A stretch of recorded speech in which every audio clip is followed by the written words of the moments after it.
Hello there, La-di-daza national spectators, and welcome to a beautiful, beautiful opening to our new season here and our first video episode of the La-di-da Times. Once again, I'm here with you. I am Jeff Cougar Kozlowski, and once again with me, our player, our umpire, our announcer, our researcher, you name it, he does it. The heart and soul of the program, Marcus Razorback Dixon.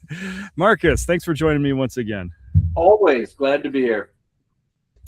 So it's, as you can kind of tell, I've crawled out from my hidey hole in the inside here. I'm no longer recording indoors because it is an absolutely gorgeous day out here, as my maple tree is in full leafy bloom here, and I couldn't help but pass up the opportunity to record outside. That means baseball is almost here, and we are so excited. We got a lot of rust to shake off. We've had a lot of practices, more practices than I feel like we've done over the past few years or so. So hopefully by the time you all come and see us play, you'll hear very minimal grunts and groans and ows and oohs kind of thing, because we're working them out now. We're working them out in here in the springtime here. But Marcus and I, we want to talk to you about what is to come in this 2026 season of 1867 baseball. We've got changes. We've got a whole lot of cool new games, a whole lot of different things that we are doing. Lots of teams from the outside coming in, and as always here, it's always very much appreciated to see some of our friends from outside of Greenfield Village here. As we come up on, gosh, what I think might be 33 years, something in the 30s of La-di-da baseball on Walnut Grove and here at Greenfield Village. So Marcus, before we get into the actual season itself here, let me just kind of ask you here, as somebody who's been a member of this program for now, you've been more than 20 years because you started before I did. What's your feelings, as a player, as a umpire, as a announcer here? Like, what emotions are getting to you right about now as we're coming so close to the start of the season? I think there's a few different things. It's always fun to see the season coming near. I have a long-term ritual that I read Haney's cover to cover every year before the season just to get ready. So I'm in the midst of my Haney's reading to make sure. And every time I go through it, I look at something new and say, wait, what exactly did they mean by that? And I have to do a little bit more research and try to make sure I understand it. So it's always fun to feel that season is getting close. There's a few things that are different that we want to recognize. We will be doing in our first weekend of the first edition of the print La-di-da Times. We'll be doing an in memoriam to remember our player Dan Boomba Velasco and his passing over this past year. And we know that there's a couple of players who will be wrapping up their time as La-di-das. We know that our good friend Buck McVicker is moving, and so we'll have a day that we can recognize Buck's years with the La-di-das as well. So there's always some change, but boy, there's some really good new players joining the team as well. Mm-hmm. So there's sort of the bittersweet and also the excitement as we look forward to a new season. Yeah, we've got. It's always nice, you never want this program to feel like it's here we go again. Another year. I remember there were a couple of years that we had that, and thankfully we got some new leadership on board. This was many years ago, but we got some new leadership on board, and it kind of reinvigorated us because we started to do different stuff. Right. We weren't just doing the same thing over and over and over again here. We got people that knew the team, knew the program, and wanted to do something that got you excited, and so I think it always helps to keep to freshen it up, and you got to rethink everything. We got to rethink all the elements of the program, not just the games themselves, which we'll talk about in a second. But every element from coming to the field to the parade to batting practice beforehand and playing with the kids after the game here, lots of stuff to reimagine, a lot of stuff to rethink, because we always want to keep it fresh. So Marcus, let's talk about the season itself. Let's talk about the games that we got going. So our first weekend is Saturday, June 13th, Sunday, June 14th. That is our opening weekend, and we are starting with something very different. But I think this is truly, to me, like one of the things that I think we as a club are maybe the most excited about, and something we've been excited about for a long, long time. Marcus, what's going on this weekend? Well, so it is a week earlier than we usually start. We usually start the weekend of Motor Muster, which is Father's Day weekend. We are a week earlier, and it's part of celebrating the opening of the Jackson home, the first new building to open at Greenfield Village in a few decades, which building that had a major role to play in the civil rights movement. And so as part of a weekend that celebrates civil rights in a number of different ways, we're going to be portraying some non-Michigan baseball. We're actually going to be playing as if we were in Philadelphia.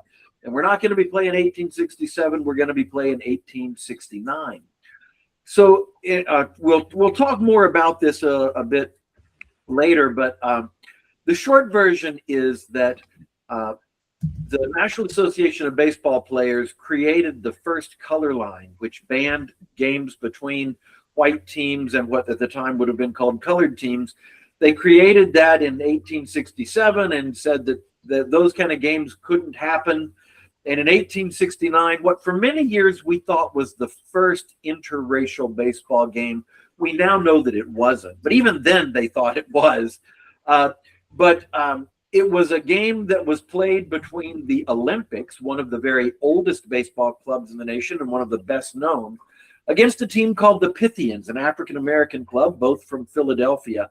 And it was a game where a white team and a black team came together and played with press, national attention. And in many ways, it was a stand. It was in some ways some civil disobedience against that rule against interracial baseball games. So this is our contribution as the baseball program to the Civil Rights Weekend that surrounds the opening of the Jackson home. We've partnered with Hamtramck Stadium, where one of the oldest and only remaining Negro League stadiums, to bring in a team that will represent the Pythians, and our Lottie Dawes will be representing the Olympics. So we'll be playing by slightly different rules, but in a really important historical recreation. This is truly like a profound kind of deal, and for Greenfield Village to have the Jackson house. This is years in the making. This is a house that was from Selma. I mean, the entirety of the Edmund Pettus Bridge March was brainstormed in this house. Dr. Martin Luther King Jr. Watched the Voting Rights Act of 1965 be passed from that house. So there are some hugely important events of the civil rights movement of the 1960s, and one could argue even still today with regard to the Voting Rights Act.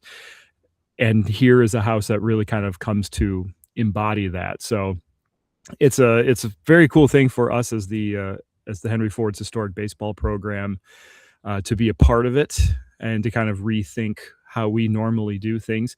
1869 is it's got some slight changes to it, but nothing that we can't handle. We've handled a lot different and a lot weirder. This will be a nice, fun refresh to us. So, right. So we're playing Saturday and Sunday, normal game times from there, unless we're starting early. The game on Saturday is actually at 2:30. 2:30. I bumped it back. Yeah, right, so. Because there is a panel discussion. At 1.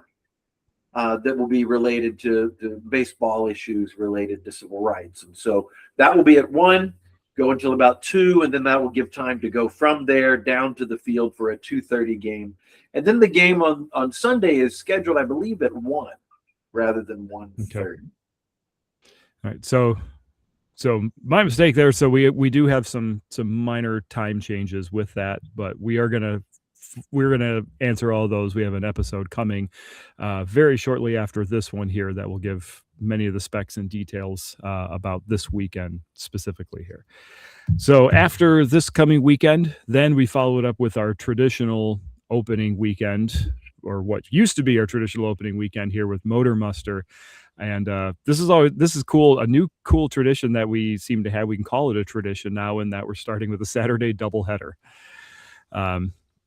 And so we'll have a game earlier in the afternoon, and then a later in the afternoon, kind of a twilight game. We'll be playing that Saturday and Sunday into Motor Muster. Marcus, while we're thinking about it, quick, what was your first car? My first car that I bought was a 1976 Maverick that I bought for $800. Nice. And when I took it in to have the brakes looked at, I was told that the only thing holding the brakes together was rust.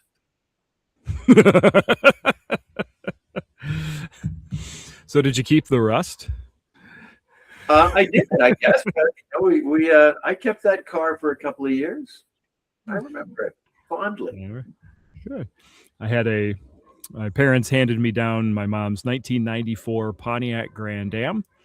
We made that car last as long as I could. My first one that I myself bought was a 2008 Ford Focus. It was a 2-door Ford Focus. Then I got my teaching job and became the coach of the baseball team, which means I had to bring the chalker. So I had to lower the passenger seat to get the chalker, or the big wheel chalker, right, through that, which I always had like this little bits of chalk dust all over my car, which I'm sure did not make some law enforcement officials happy to see white dust all over my car. Right. I'm not sure that either of our first vehicles will or should be on display at Motor Muster. Yeah. I think there will be some very nice cars. I don't think ours will make the cut, unfortunately. That's right. That's right. So while we're looking at this, Marcus, here, rather than breaking down, every single weekend, we got Motor Muster, we got DSO, the World Tournament happening second weekend of August here, the Block Party, as we're calling it. That's the weekend, the very first weekend coming up, the 13th and 14th here. But Marcus, tell me about some of the specialty games that we have going, not the usual 1867 games, but things that we're doing to change it up a bit. Well, the first one that comes in the season is scheduled for July 12th, and it's listed right now as what was called a Bachelors versus Benedicts game. And so remember that a lot of the clubs that played, and these were in fact baseball clubs, they would get together and they would often play intramural games. They would play against each other, and they would divide up. Today we just 1-2, 1-2, or count off to pick teams, but they would find different ways to divide up the players. And one that was commonly done was married guys versus single guys, or what was referred to then as bachelors versus Benedicts. And if you've ever seen the play or the movie Much Ado About Nothing, the character Benedict, who was a devoted bachelor until he was wooed into marriage, and so he became a married man. To tell you the truth, we may not end up playing a Bachelors versus Benedicts game, because we realize that we don't have many bachelors. So there were a number of other ways that they divided. Sometimes it was old versus young. One of the ones that always amused me was fat versus skinny. Paul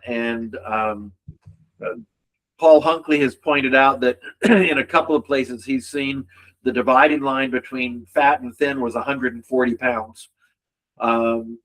we'll see how we'll do that. But it will be it's scheduled as a Lottie Dawes versus Nationals game on July the 12th. But we will divide it up, have the players arrive, and then we'll divide it up based on one of the traditional means that was used to divide players, and so we'll have some some divisions of our players that we don't always see. Okay. Let's see, this summer, so June 28th would be the 20th anniversary of my wife's and I's first date. And then we've been married for, by that point, it'll be 13 years. So I remember that day. I was there. You were there. That's right. I believe you and Mr. Ossie led the entire facility in 3 cheers and a tiger for us here. Okay, so we got Bachelors versus Benedicts. How about some of the or the different years that we've been playing or will be playing?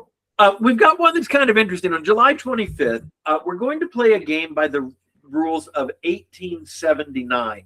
And 1879 might seem like a bit of an odd year for us to use. It's actually the year that professional baseball was first played in Detroit. So it's a little strange, and I want to walk through it. You've heard me say many, many times, and as you well know, 1867, by rule, the game is amateur. 1869 was the first year that professionalism was allowed, and the famous Red Stockings of Cincinnati being the best known of the professional clubs of that year.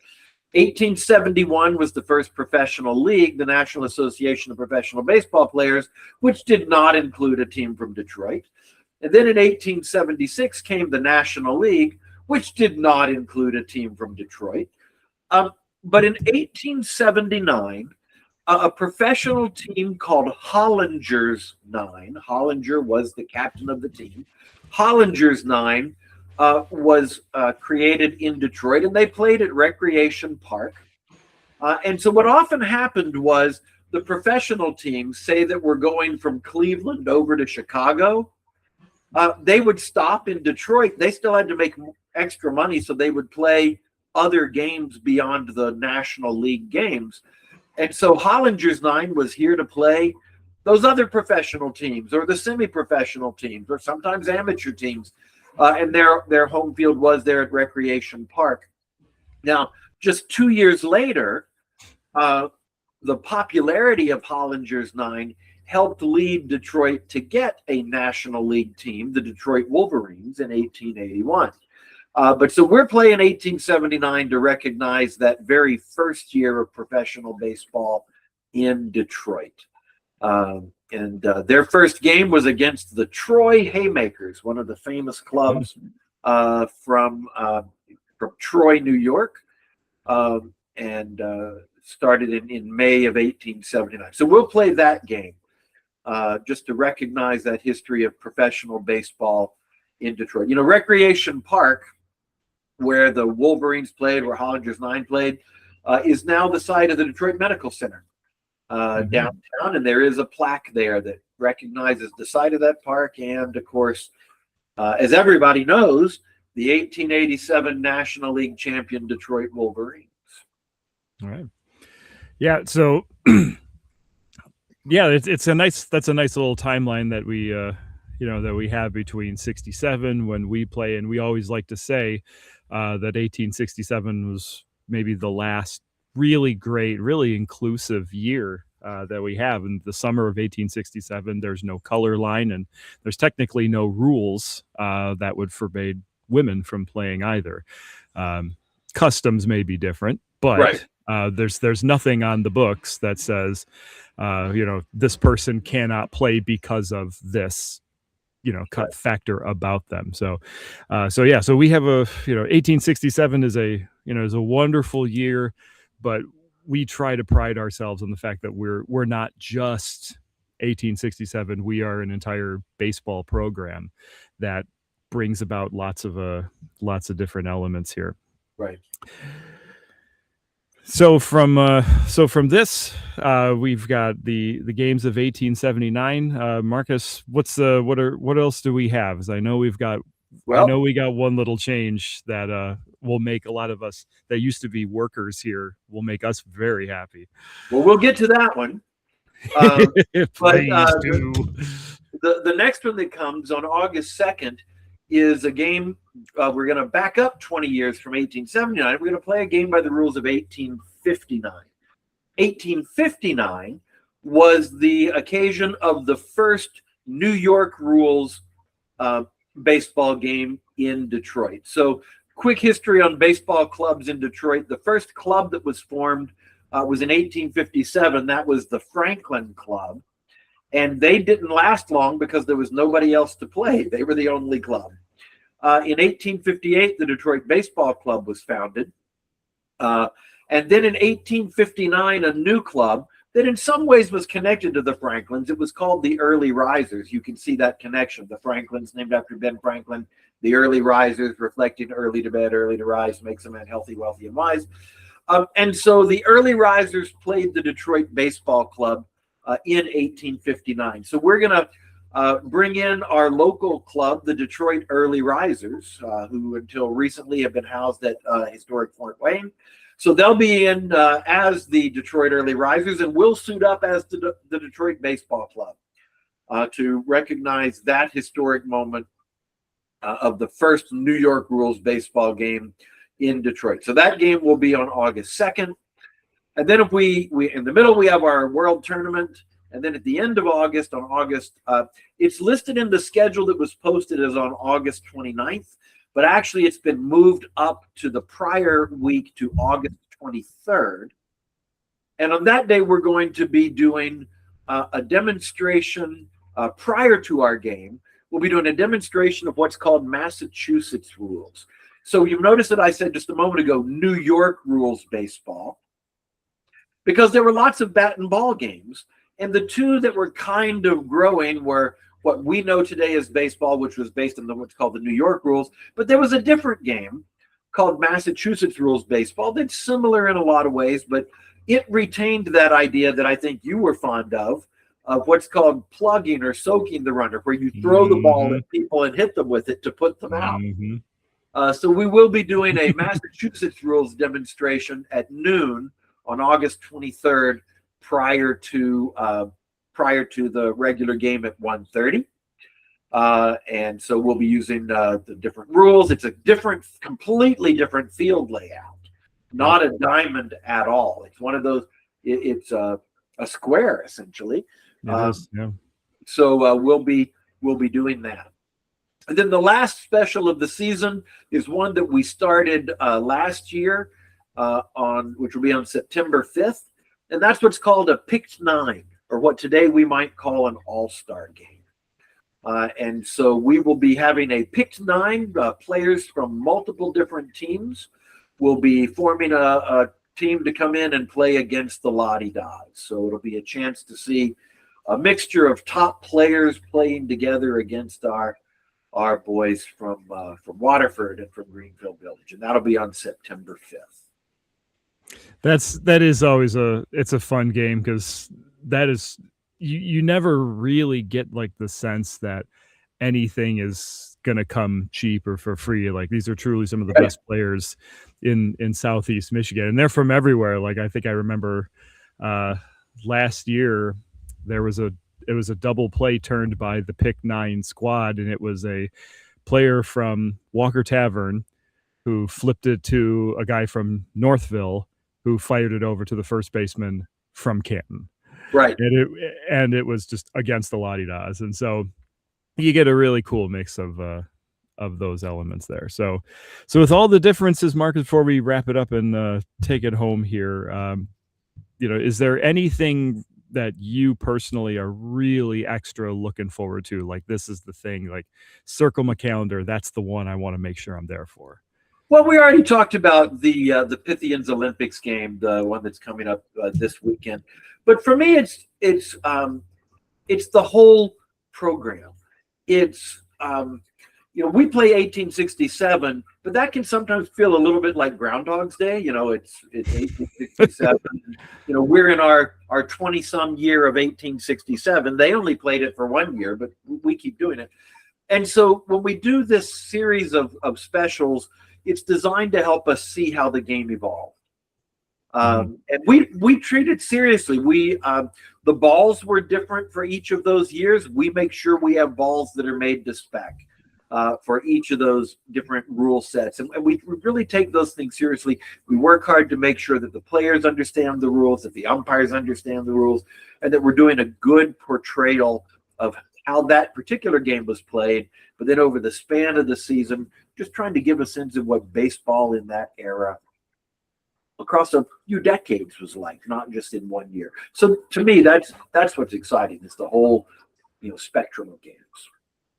And I like that how you brought that up. Like it truly does, not to use a pun here, but it truly does take a village to bring it all together. And from everybody from at Hanford Baseball and Corky Gaskell making the baseballs, the different baseballs, like every year set, we want to make sure that we get the ball correct, and the Henry Fords, the various departments that are making our home plates, that are making our the different equipment that we're using, to our studio that's making a lot of brand new uniforms for Right. our friends from Hamtramck and the early risers, and and so this is it's a cool thing that a lot of people within the institute are getting behind.